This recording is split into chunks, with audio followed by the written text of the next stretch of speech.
dikarenakan bulan Ramadan adalah bulan yang sangat mulia, sehingga Rasulullah SAW pernah bersabda dalam sebuah hadis, andai kata umatku tahu bagaimana kelebihan-kelebihan yang terdapat pada bulan Ramadan, sungguh mereka akan meminta setiap bulan dalam 12 bulan bulan Ramadan.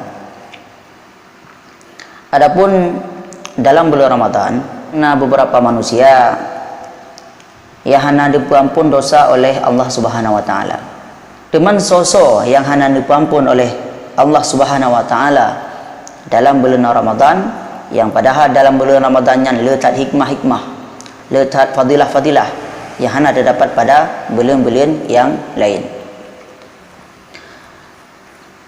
Terdapat dalam kitab Syiarus Salikin bahwasanya ketika Rasulullah SAW mengatakan, sesungguhnya daripada umat lunna beberapa kaum yang hana diampun oleh Allah Ta'ala dalam bulan Ramadan.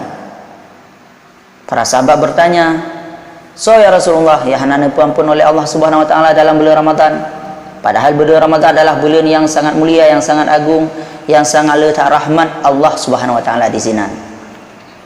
Yang pertama, Rasulullah mengatakan,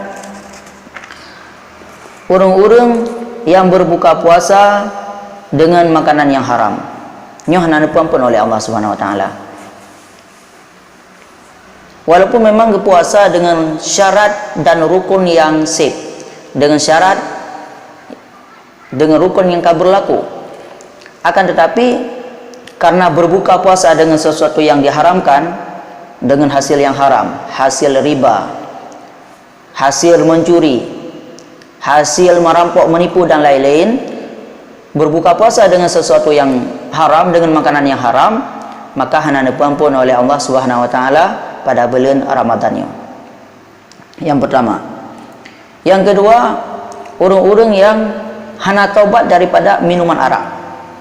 Disebutkan dalam hadis, orang jeb minuman arak, orang jeb khamar, yang hana diampun oleh Allah Subhanahu wa taala. Maka bisa kita kiaskan mbak orangnya bahwasanya orang yang merusak akal dan pikiran, orang piang tabu-tabu, orang piang ganja, nyan hana diampun oleh Allah Subhanahu wa taala dalam bulan Ramadan selama gopnyan belum bertaubat. Yang kedua. Yang kedua, orang yang hana diampun oleh Allah taala dalam bulan Ramadan adalah orang yang berbuat zina. Nyo perlu dan nyo perhatikan. Zina adalah bud yang sangat keji, yang sangat haram. Bahkan zina tersebut diancam hukuman di dunia yang berat, dan di akhirat juga luar biasa. Di dunia dirajam kali kawin, zina muhsan, sedangkan menyegolom muhsan dijilid sertuh gejilid dalam pandangan fikih Islam. Makanya adalah dosa yang sangat raya, dosa yang sangat luar biasa, mezina. Adapun seumpama mezina, melakukan hubungan badan laki dengan laki-laki, liwat, ini adalah perbuatan yang sangat haram. Liwat bukan hanya Allah Ta'ala yang membenci, syaitan pun membenci perbuatan liwatnya.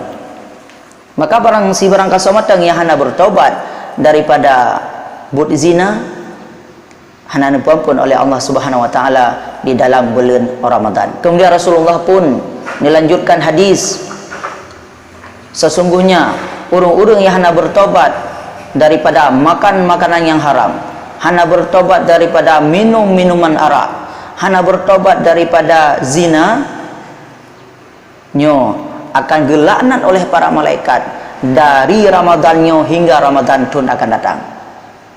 Maka perlu lupa oleh katanya memandum bahawa saji dalam bulan Ramadannya perlihat katanya keampunan Allah.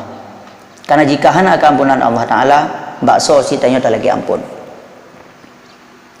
Para pemirsa, dimanapun drone berada, di laut maupun di kota, di gili maupun di kampung, getanya uronyo harus tak tingkatkan amalan. Harus tak tingkatkan amalan. Amalan tak, amalan yang jeroh-jeroh, amalan yang ged-ged. Yang pertama tak terapkan kepada diri draw tu, yang kedua tak terapkan kepada keluarga draw tu, kepada anak, kepada perumah, kemudian kepada tetangga-tetangga tak ajak untuk berbuat kebaikan. Mudah-mudahan bermanfaat. InsyaAllah kita yang mendapatkan taufik, hidayah, dan menjadi orang-orang yang bertakwa.